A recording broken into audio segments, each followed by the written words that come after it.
Mano trečias lemas jau tobulėjai. Visą savaitę esu Vilniuje. Labai nuoširdžiai stengiuosi apsimesti dora ofiso pilietė. Trečiadienį sėdant ant pilko debesėlinio sėdmaišio iš giedriausio dangaus mane apninka valandos trukmės panikos priepuolis, pašlakstytas ašarų kriokliais. Įdomu kodėl. Kaip patogu, kai visi sėdi su savo ausinukais įsistebeilyje į ledinės švieseles kompiuterio ekrane, nemato ir negirdi nieko apart savo nerimo. Tikra moderniųjų laikų palaima.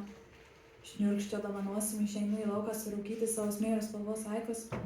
Rūkymas nuveja susimąstymą ir palaido jį kažkur giliai plaučių sinapsių galeliuose, idant šis kita forma ir pavidalu pasirodytų dar labiau netinkamu metu ateityje.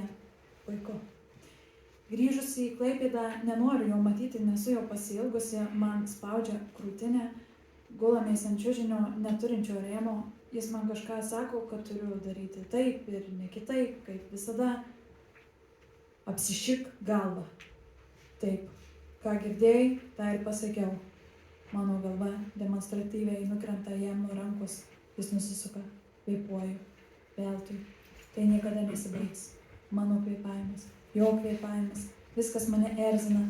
Net pilka medvilninė patalynė subraižyta baltomis linijomis į kvadratėlius ir pigi poliesteriniai šlykščiai terakotiniais spalvos paklodai su gumomis.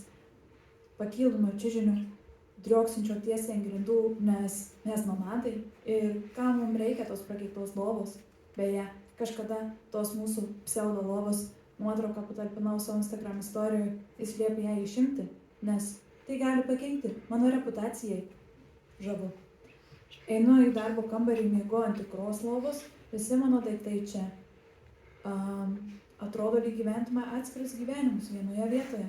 Nusprendžiu, kad ši naktis čia paskutinį, miegu kaip kūdikis. Ryte jis išeina į darbą, vakare sugrįžta. Aš paprašau padėti man sunešti daiktus į automobilį. Šventam įsikraustymo ritualui pasibaigus atsisėdam ant sofos. Aš išeinu? Gerai, sako jis ramiu balsu. Neklausia nei kodėl, nei kur.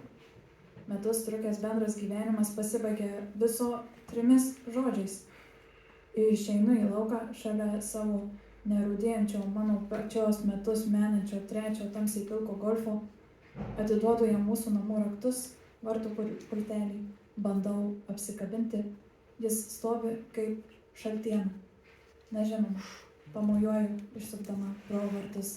Sniegas dar nenutirpęs. Dėkui.